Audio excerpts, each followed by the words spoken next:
Pangkeun wasta simkuring Imelda Francisca Oktaviani. Dina kesempatan ayeuna simkuring bade ngadugikeun piantara ngeunaan Hari Kamardikaan Indonesia. Assalamualaikum warahmatullahi wabarakatuh.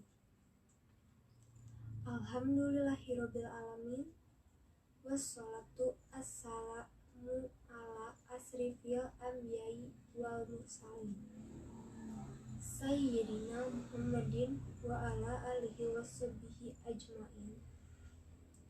Sataacana hayu urang panjatkeun puji sareng syukur ka Gusti Allah Subhanahu wa taala anu tos maparin rahmatna ka urang sadaya. Dugi urang tiasa kempel di acara dinten ieu. Para hadirin anu dipika hormat ku simkuring, ibu guru anu dipika hormat, sareng rarencangan anu dipika cinta. Alhamdulillah dinten ayeuna urang tiasa kempel sareng patepang rarai dina raraga ngameriahkeun Hari Kamardikaan Indonesia. Dina raraga ngameriahkeun kamardikaan Indonesia ieu, urang salaku generasi penerus bangsa kedah tiasa neruskeun perjuangan pahlawan. Carana nyaeta diajar sing giat jeung kudu bisa ngajauhkeun tina hal-hal anu bisa ngaruksak generasi muda.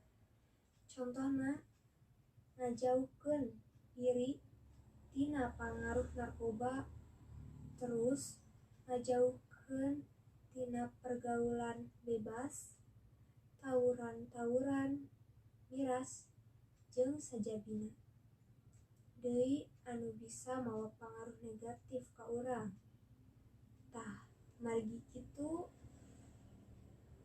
hayu kasadayana urang ngalakukeun hal-hal anu positif anu aya mangfaatna keur diri urang sadayana.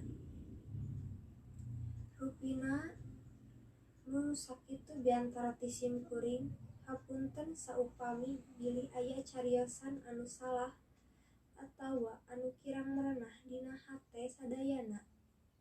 Wassalamualaikum warahmatullahi wabarakatuh.